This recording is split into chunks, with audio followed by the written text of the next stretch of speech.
The year is 2015, and Mexican crime kingpin Joaquin El Chapo Guzman is making his way through a tunnel that stretches from his shower stall at Federal Social Rehabilitation Center No. 1 maximum security prison to a construction site not far away. This may have been the most brazen and most costly prison escape of all time. Sure, in 1962, 3 men may have successfully escaped Alcatraz Federal Penitentiary, but did they really survive the cold water and live a full and fruitful life on the outside? The jury is still out on that one. As for El Chapo, his freedom didn't last long, and right now he has less of a chance of breaching his new prison walls than gold bullion stands a chance of walking out of Fort Knox. Maximum security is no joke, and today you'll find out why. Before we talk about the impossible, meaning escaping from the most secure facilities out there, let's have a look at some examples of when prisoners managed to escape, if only for a short time. One of the most feared prisons in the U.S. is Louisiana State Penitentiary, a place that has at times been called the Alcatraz of the South.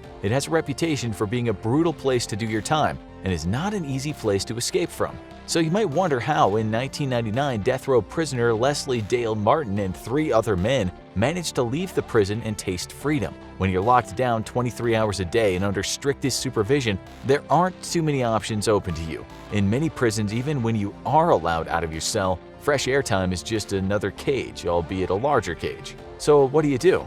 The answer for these men was to bribe prison guards. If a guard's wage doesn't quite pay the bills, maybe some of them can be enticed with a bribe. That's exactly what the men did. They paid at least one guard to bring hacksaws into the prison. For weeks, the prisoners slowly sawed through the bars on the cell doors and windows, a procedure that might sound a little bit cliched in the prison escape canon, but hey, evidently it can work. It seems they might have also paid a guard to turn a blind eye to their sawing.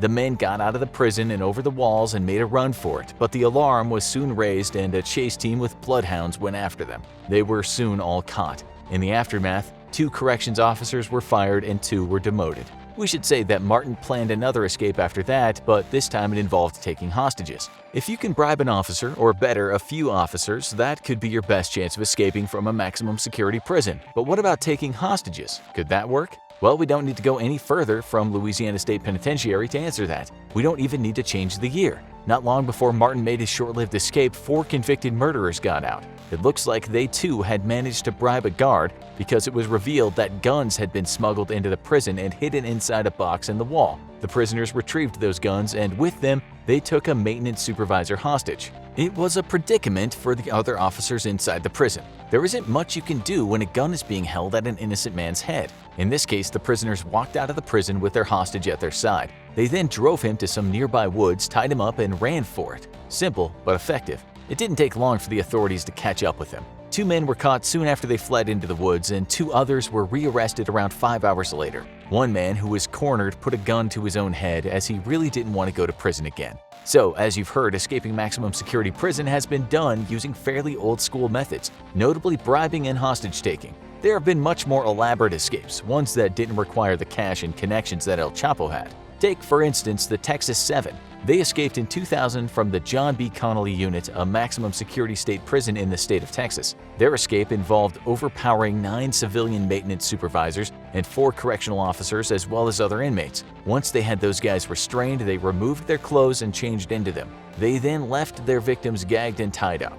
With some in civilian clothes and some others in officers' uniforms, they started pretending to be other people working in the prison, and they were good at it. They not only managed to get out of the prison, but they also took lots of guns from the armory.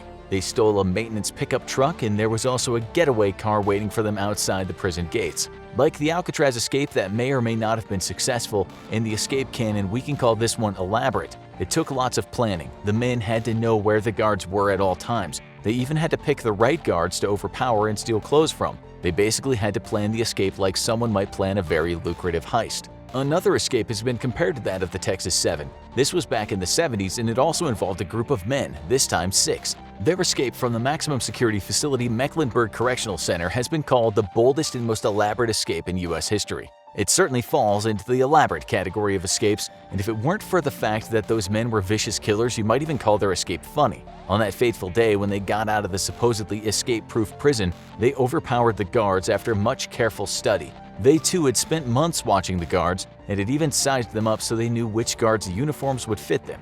This time, the guys got dressed up in riot gear too, including riot helmets. At this point, they had the guards tied up, leaving them fearing for their lives. One of the guards many years later said, "I had just had a baby. She was all I could think about, dying and not seeing my daughter anymore." They told the guards, "Keep your mouth shut and you won't get hurt." Meanwhile, they had taken a gurney and placed a TV in the middle of it. They then threw a blanket over the TV and radioed to other officers, telling them the thing they had was a bomb. Confused officers didn't know they were communicating with inmates, so they were asked to open the doors and they opened them. What they saw was two men carrying the bomb, the TV, and two other men spraying it with fire extinguishers. Yeah, it might sound like something from a Looney Tunes cartoon, but it worked. The prisoners took the fake bomb out of the prison and they drove away with it. A nationwide manhunt ensued, and not surprisingly, the prisoners were all found in the end. Those are good examples of an elaborate escape. They took plenty of planning and, it has to be said, quite a lot of ambition. In the last case, the prison was left with egg on its face, so it soon changed things. One of those things was to lock up the men more, basically keeping them confined to their cells, at least if they were on death row. Other changes that happened was hiring extra staff and also installing more cameras. You might now be wondering if there was any maximum security prison that is just impossible to escape from.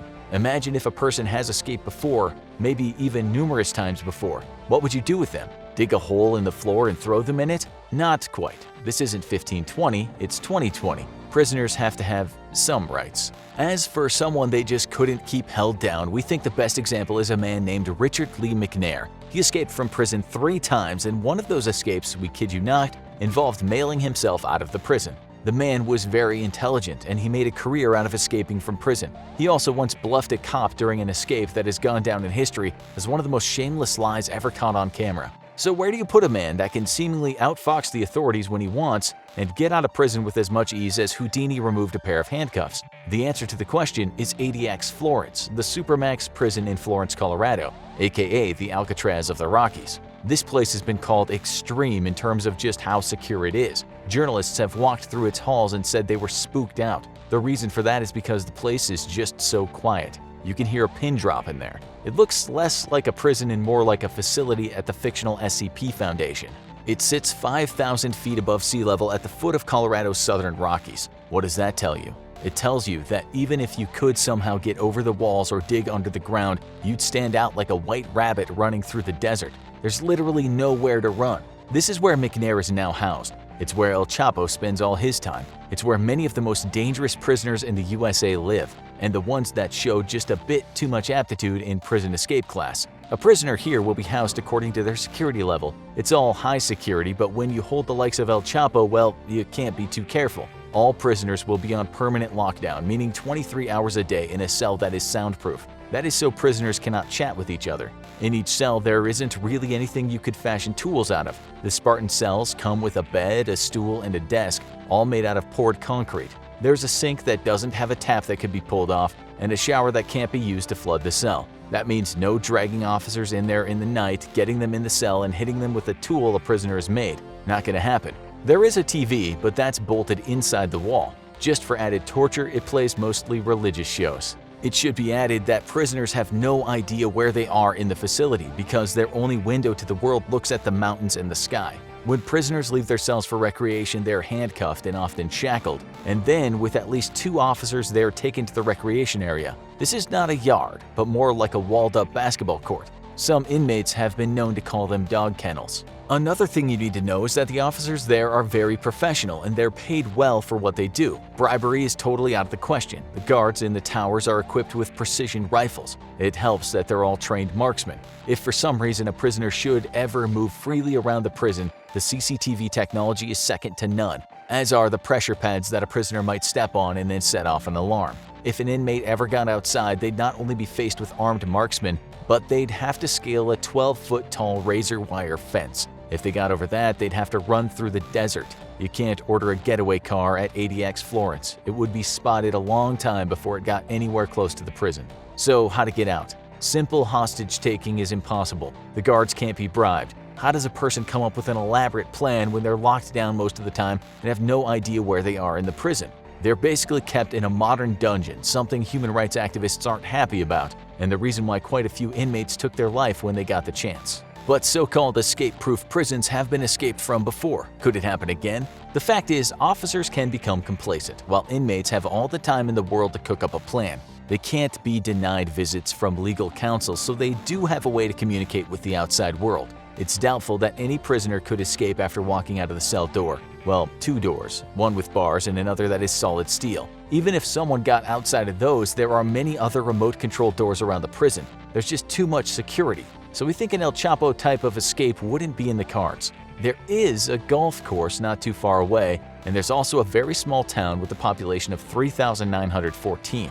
If there's any way of getting out of ADX, it would be getting to one of those places. Denver is almost 200 miles away, a city where a person could find some anonymity. But let's face it, a tunnel digging operation wouldn't be easy to do without being seen. It would have to be something out of a James Bond movie. We just don't think it would happen. In our humble opinion, if you go to ADX Florence, you stay there until you're told to move. For some inmates, their cell will feel much like a coffin. That's why one journalist described the place like this: the Supermax is life after death. It's long-term. In my opinion, it's far much worse than death. Now go watch this: the most insane ways men escaped from prison. Or watch this: maximum security prison escape and insane crime spree.